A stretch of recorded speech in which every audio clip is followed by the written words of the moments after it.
YouTube open பண்ணி ஒரு சில விஷயங்கள்லாம் நம்ம பார்த்துட்டு இருக்கும்போது, நெறைய விஷயம் நம்மள சந்தோஷப்படுத்தும், ஃபன் பண்ணும். ஆனா, ஒரு சில விஷயம் நம்ம மனசு விட்டு போகவே போகாது. அப்படியே ஆழ் மனசுல பதிஞ்சுட்டு, "இப்படி நடந்திருந்தா நல்லா இருந்திருக்கும், இப்படி நடந்திருந்தா நல்லா இருந்திருக்கும்" அப்படின்னு தோணுன விஷயம் தான். கடந்த ஒரு 2 வாரமா என் மனசு ரொம்ப அப்படியே உலுக்கிட்டு இருக்கிற ஒரு விஷயம். நான் வந்து சீசன் ஹோம் வித் லவ்ன்னு சொல்லிட்டு அந்த சேனல் பார்ப்பேன். அந்த சேனல் தெரியாதவங்க யாரும் இருக்க மாட்டீங்க. அவ்வளோ சூப்பர்வா வீடியோ எடிட் பண்ணி போடுவாங்க. அபி அக்கா தான் அவங்க. அவங்க ஹஸ்பண்டுக்கு ரீசெண்டா ஒரு இன்சிடென்ட் நடந்தது. ஆனா, அவங்க ரொம்பவே கஷ்டப்பட்டு, போராடி நெறைய மெடிக்கல் ஃபீல்ட்ல அவ்ளோ கஷ்டப்பட்டு கூட அவங்கள காப்பாத்த முடியல.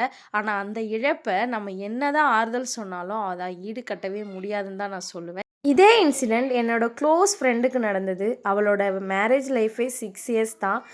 3 கிட்ஸ் வந்ததுக்கப்புறம் அவங்க ஹஸ்பண்ட் வந்து இந்த மாதிரி எதிர்பாராத விதமா இறந்துட்டாங்க. ஆனா, அவ ரொம்பவே கஷ்டப்பட்டுட்டு இருக்கா. அதே இடத்துல தான் இப்ப அபி அக்காவும் இருக்கன்னும்போது ரொம்ப கஷ்டமா இருக்கு.